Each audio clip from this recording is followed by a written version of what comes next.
Welcome to Library Out Loud, a conversation about any and all things related to the Spokane County Library District. Library Out Loud is brought to you by the Spokane County Library District and our friends at STCU. Now, here's your host, Jane Baker.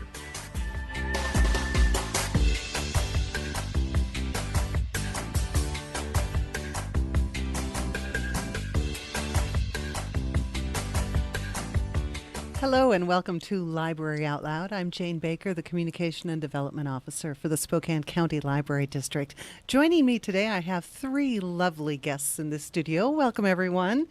Immediately to my right is Audrey Overstreet, Jackie McKellen-Rose in the middle, and down there at the end is Erin Dodge. And Erin, you are a communication specialist for the Spokane County Library District, so you and I work together.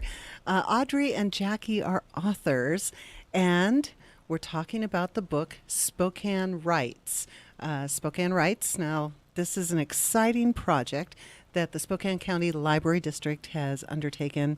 We started earlier this year, over the summer, I believe, and we opened it up and had submissions from authors and poets from all over the inland Northwest, and we put together this wonderful anthology in celebration of the Library District's 75th anniversary. 75 years the library's been around, and this has all been funded and is a fundraiser for the Friends of the Spokane County Library District.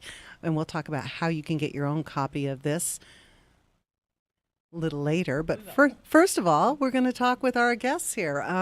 Erin, I'm going to start with you down there in the end, because I know that you are instrumental in putting this project together. Let's talk a little bit about this. Now that it's all done, we're happy to have it. But there were some moments, and it's been a lot of work. And we had a time crunch. Yeah, always a time crunch.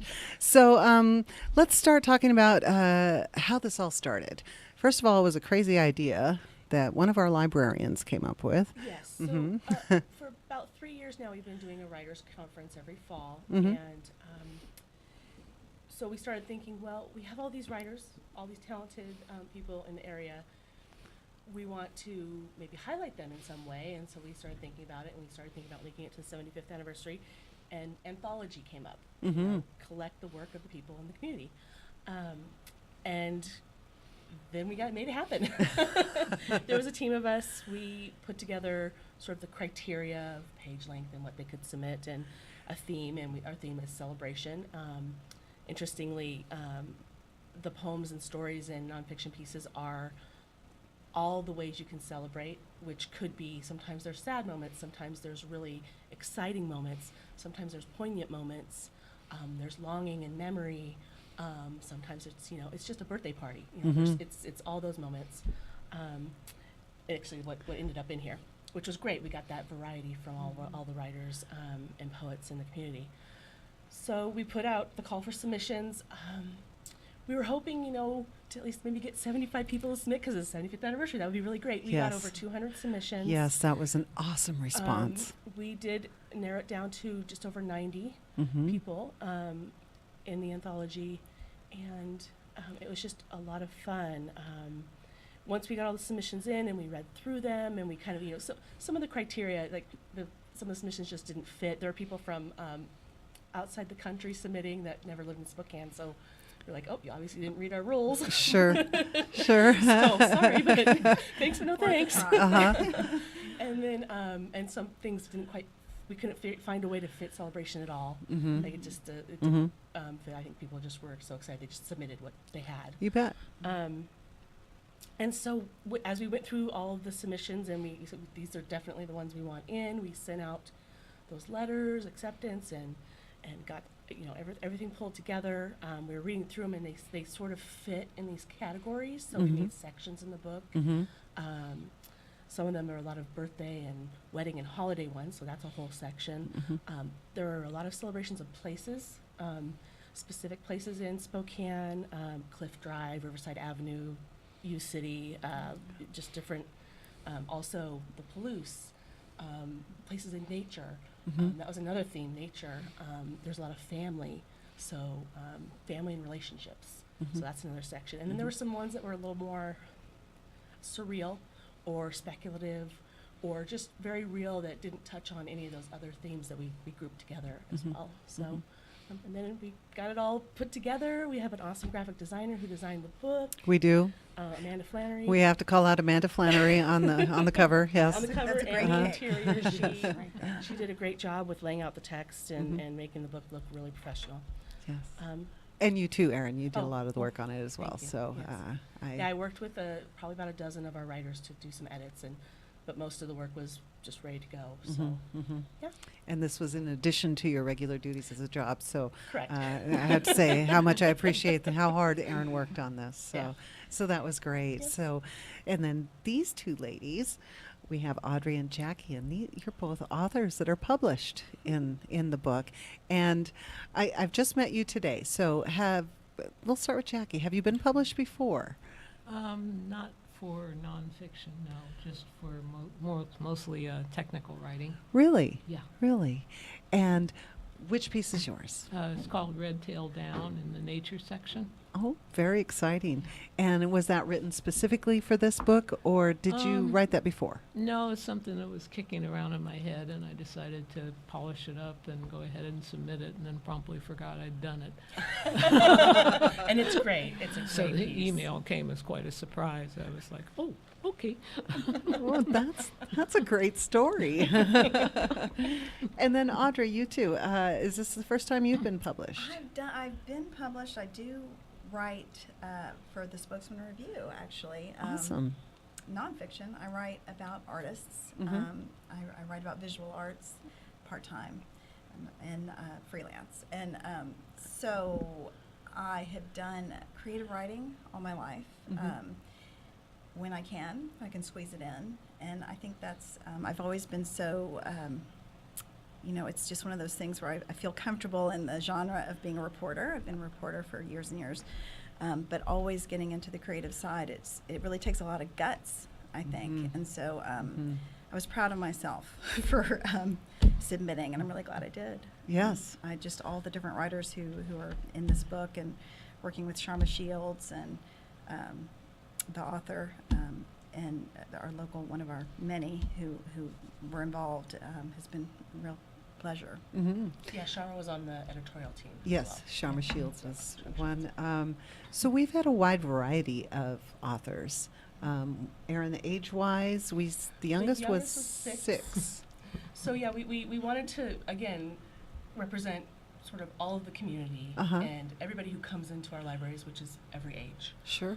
So we have submissions as young as 6, and sort of in that elementary school age. We have a couple that are in that middle grade. If you get a chance to read Bailey Hudson Missing, it's classic middle grade where the girls are being detectives and they're trying to find their friend who's gone missing. And there's no police, there's no adults, and it's all these middle grade kids looking for her. It's great. And then we have some teens, sort of high school age, or they were heading to college, so right in that age group. And then of course all the adults, all ages. We have, I know for sure, confirmed a few octogenarians and nonagenarians. So in their 80s and 90s, that this might be the first time they've ever been published. Isn't that in their exciting? years. So yeah. You did a Very good job exciting. of reaching out, I feel like, to get people to write for it. Oh, good. I took a workshop that was at Sparks Center. Did Yeah. you make that happen? So that was Sharma. Sharma Uh-huh. has that connection there. So yeah, she made that connection. We kind of went out to with social media as wide as we could, and we were talking to different schools and trying to get in contact with teachers, and that was a lot of our community librarians were reaching out at the ground level. That was a fun one. So she held this this workshop at Spark and in Kendall Yards, and so I just went to it, thinking it would be fun to there's so many great authors in this town, and that when they There offer are, a yes. little workshop for you for free, you kind of try to Yes. go. Uh-huh. So I went, and she had this exercise about writing something about something you hate, but celebrating something you hate. Turn what you hate into a celebration. And what a challenge. And so I wrote a poem for that. And it was kind of surprising to me that how I did that. It's just something I wouldn't have done. And so it was so fun to see it get into the anthology, something like that. And Yeah, in your poem, she limits her circle, Yes. Is, you can feel that. Like there's this pull of, I hope and I celebrate them, but there's pain. All right. Yeah. Thank you. Wow. Wow. Yeah, it's a different celebration. It is. Yeah. Well, we're going to take a quick break, and then we're going to come back and talk about how you can get your own copy of this, and perhaps both of you ladies would like to do a little reading for us. Right. Okay. That'd be great. All right, we'll be right back on Library Out Loud. Is your child having trouble coping with a personal disability, but don't know where to go? Consider our friends at Breakthrough Incorporated. Breakthrough takes great pride in mentoring their DDA clients who have intellectual disabilities and their BRS clients who have challenging behaviors toward the creation of safe, appropriate, ethically sound life goals. They integrate programs at school and home to enrich their lives. They work hard to make a positive difference in you and your family's lives. Breakthrough provides a highly structured, fully staffed residential setting in local neighborhoods, 6 in Spokane and 2 in the Tri-Cities. Diagnoses affect people differently, so their service to each resident is unique, giving them the opportunity to grow and evolve. For more information on Breakthrough, visit their website at breakthroughincorporated.org. Hi, this is Kurt Stockwell with Well Dressed Walrus. We are a local website design and development company here in Spokane. What we do is build beautiful, usable websites for local businesses. A website needs to be beautiful, it needs to be usable for your users, your customers, and yourself. Contact us anytime. We'd love to talk with you about your online marketing.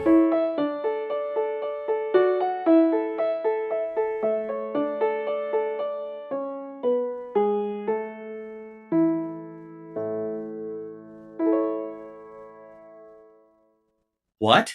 You haven't been to the library lately? Stop in today and see that the library is more than books. Spokane County Library District facilities feature on-site technology, including Wi-Fi, computers, and printers, as well as free use of meeting rooms. The Library District offers events and programs for all ages, from story times to career development and employer classes to Social Security workshops. Our staff is well trained and happy to help. Find out more about your library at scld.org. And welcome back to Library Out Loud. I'm Jane Baker, and joining me today are a couple of our authors from our Spokane Writes anthology. We have Audrey Overstreet and Jackie McAllen Rose, and also Erin Dodge, one of she's the communication specialist at the County Library District. So we're talking about Spokane Writes. It is the anthology, poetry and prose, put together in celebration of the district's 75th anniversary. This is what it looks like. I'm hoping I'm at the right camera here. I also love the back. And the back, yes. Yes. The destroyed cake. The cake and the destroyed cake. That was, I got to destroy, so Yes. I thought that was fun. yes. It was a good cake, my too. kind of cake, yeah. It's a wonderful anthology. It is a fundraiser for the Friends of the Spokane County Library District. It is available at our libraries. The best way to get it is to go online to scldfriends.org. You can order it, and we will deliver it to the library nearest you, so you can just pick it up. That way we save on postage costs and things like that. Also, it will be available at Auntie's Bookstore on December 21st. There will be a signing. We will have various authors there from 1:30 until 3:30 that afternoon. So if you're in downtown Spokane doing a little Christmas shopping, stop by and... Thursday right before Christmas. And what a great gift idea. I have family that has moved out of the area recently, and I'm sending one of these his way for Christmas to remind him about some of the local things here. And there is a story in here called University City, and I so remember that. I could have written that. It just so touched me when I read that. So there's a lot of great things in there. Jackie, during the break, we were talking about Sharma Shields. We had mentioned her a little earlier. She's a local author here. She is an employee also at the Library District, a very cherished employee. She's also instrumental in this. And you said you would talk to her about a follow-up type project. Yeah, I did. When I went to the book release party, which was just great, I I noticed that writers of color appeared to be missing, and I emailed Sharma and Aaron to thank them for all that they'd done, and suggested to Sharma, would it be possible, or would it be something we could look at doing to have a writing group for specifically young people of color in the community to get their voices out here and get their voices heard. And she, being her, took that and ran with it. And it looks like hopefully this will come to fruition at some time, and we'll be able to invite kids of all ages of color in the community to sort of add their voices to the dialogue. Fabulous idea, and you mentioned it to the right people. So definitely. Yes. She was gone. Wait. Good idea. Let's go. Let's go. That's Sharma. So, when that happens, we'll make sure and cover it here at Spokane Yeah, I Talks hope so. Online. Yeah, that'd be I great. look forward to hearing what the kids have Great. to say. Well, you know what I'm looking forward to is having you ladies read something. I'm hoping that you will be open to doing that for us. Okay. Does one of you want to Go, Jackie. start? Oh, thanks. Throwing me right off the pier. Yeah, it'd be great to just read something for us, because I know your writing's fabulous. So Oh, can't thank wait you. to hear it. That's very kind of you. Well, the story is called Red Tail Down. It is a true story, even though it almost, when I think about it, it feels like a dream, but it's a true story. Should I just begin? Sure. Okay. That first winter in northern Idaho was twice brutal. First, it was the coldest they'd had in the Lewis-Clark Valley in years, below 0 in February. The Snake River froze over, and people went down to take pictures of the opaque ice and watch it shift sluggishly like a pale beast spread out between Lewiston and Asotin.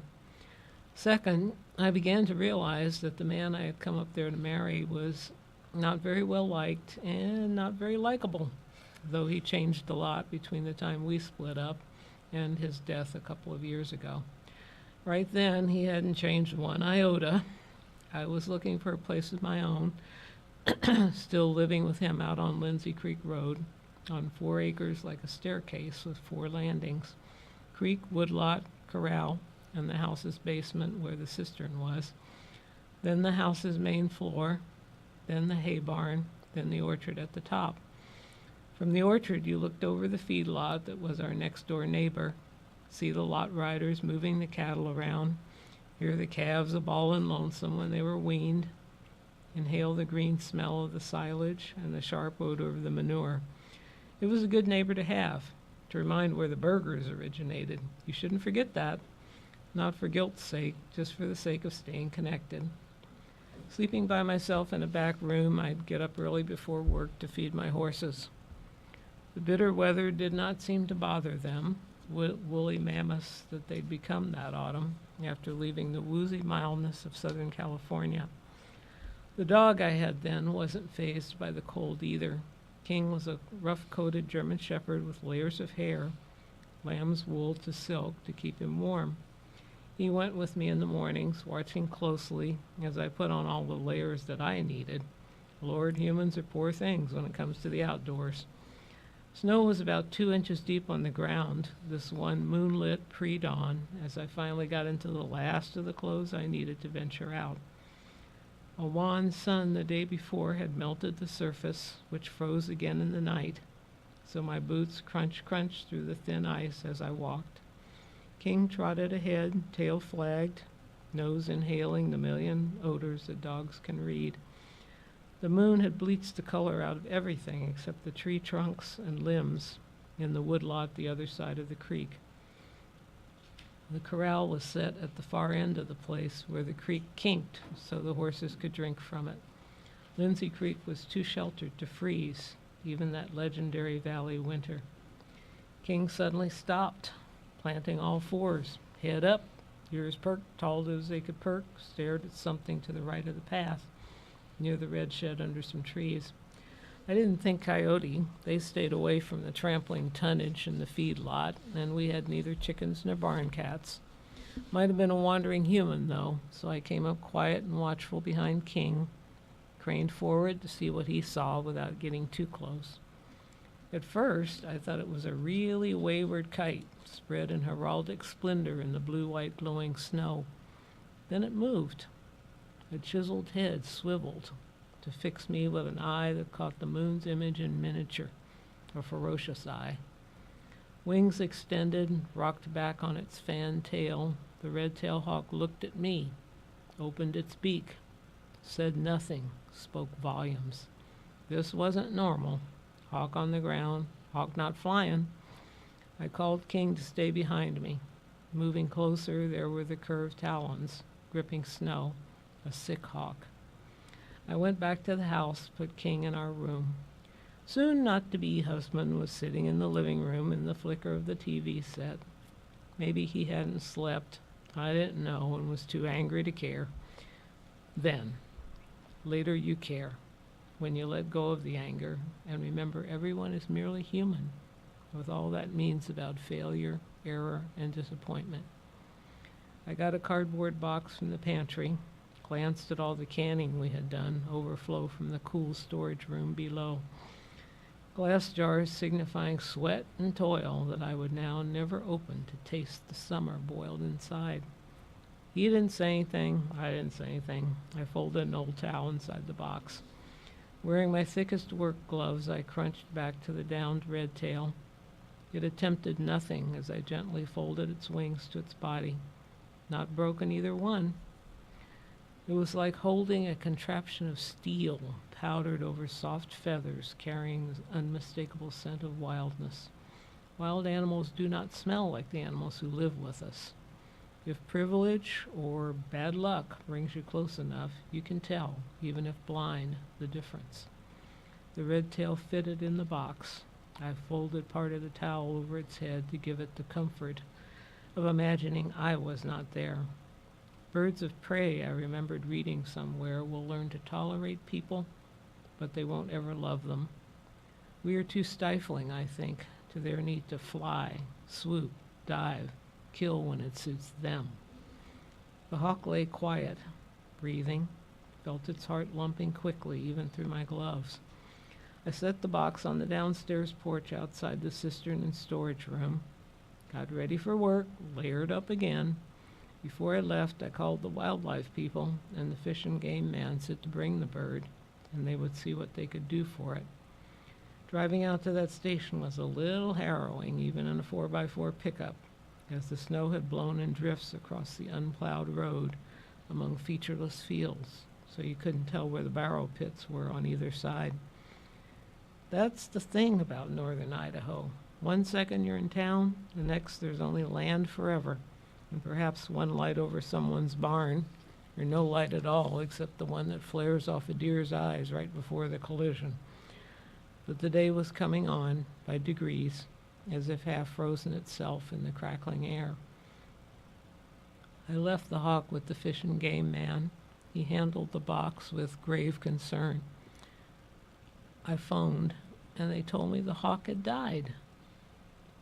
Something it could not digest and move out of its crop rotted there and poisoned it.